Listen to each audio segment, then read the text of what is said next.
में दी गई जानकारी का उद्देश्य किसी भी प्रकार से गांजे की अवैध खेती, उपभोग या व्यवहार को बढ़ावा देना नहीं है। भारत सहित कई देशों में गांजे से संबंधित गतिविधियां कानूनी रूप से प्रतिबंधित है। कृपया स्थानीय कानूनों का पालन करें।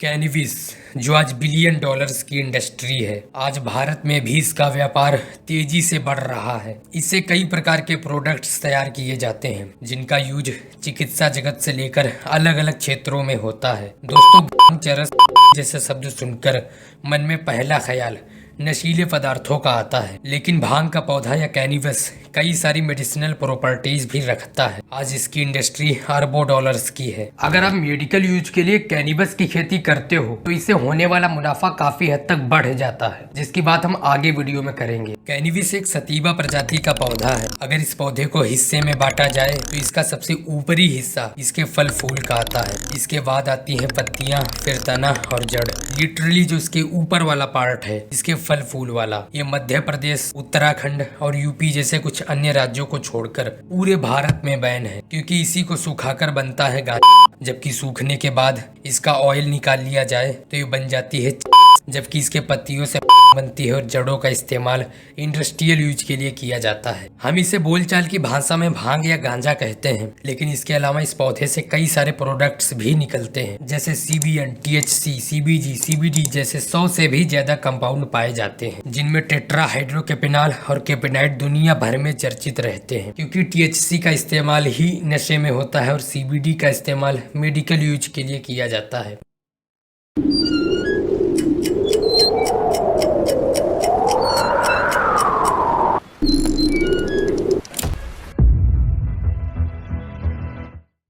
भारत में गांजे की खेती करना कानूनी तौर पर प्रतिबंधित है, लेकिन कुछ राज्यों में मेडिकल और इंडस्ट्रियल यूज के लिए कैनबिस की खेती करने के लिए परमिशन है। जैसे उत्तराखंड, मध्य प्रदेश और यूपी जैसे कुछ अन्य राज्यों में गांजे यानी हेम्प की खेती करने के लिए एक विशेष लाइसेंस प्राप्त किया जा सकता है। गांजे की खेती के लिए सरकारी अनुमति या लाइसेंस की जरूरत होती है, लेकिन हर एक राज्य में इसके अलग अलग रूल्स हो सकते हैं। आमतौर पर किसान को राज्य सरकार से लाइसेंस के लिए आवेदन करना होता है, जिसमें जमीन की जानकारी, किसान की पहचान और उद्देश्य की जानकारी दी जाती है। लेकिन अगर आप खुद को तुर्रम खान समझकर बिना किसी लाइसेंस के, बिना किसी अनुमति के चोरी छिपे गांजे यानी हेम्प की खेती करते हुए पाए जाते हो तो भारतीय कानून NDPS narcotic drugs and psychotropics substance act 1998 के अंतर्गत अवैध है और इसमें सख्त सजा हो सकती है। लाइसेंस आवेदन करने के लिए राज्य कृषि विभाग या औषधि उपयोग के लिए लाइसेंस जारी करने वाली प्राधिकरण से कांटेक्ट करें। अगर बात करें दस्तावेज और फीस की, तो आमतौर पर जमीन की जानकारी,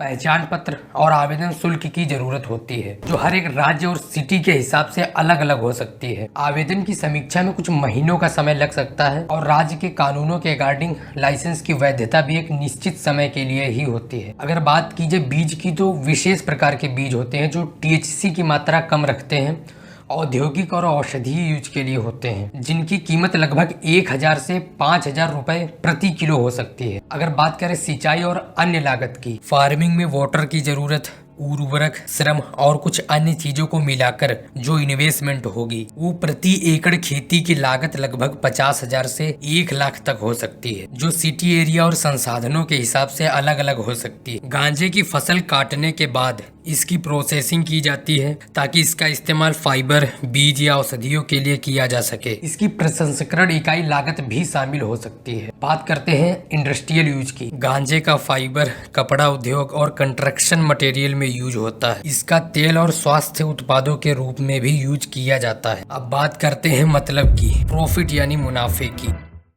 औद्योगिक गांजे की खेती से प्रति एकड़ 2 लाख से 4 लाख तक का मुनाफा हो सकता है। अगर आपको याद हो, मैंने पीछे वीडियो में बोला था अगर आप मेडिकल यूज के लिए कैनबिस की खेती करते हो तो इससे और भी अधिक मुनाफा हो सकता है।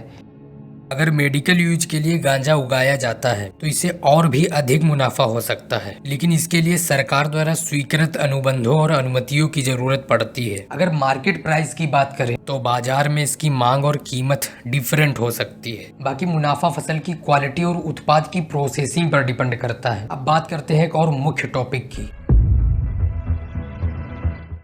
गांजे की फसल पर सरकार और पुलिस की कड़ी निगरानी रहती है, इसलिए बिना किसी हेराफेरी के नियमों का पालन करना जरूरी है। इसकी आल प्रोसेसिंग काफी टफ होती है। उच्च निवेश और सरकारी अनुमतियों की जटिल प्रक्रिया होने के कारण किसानों के लिए यह आसान नहीं होता। बात करते हैं लास्ट टॉपिक की।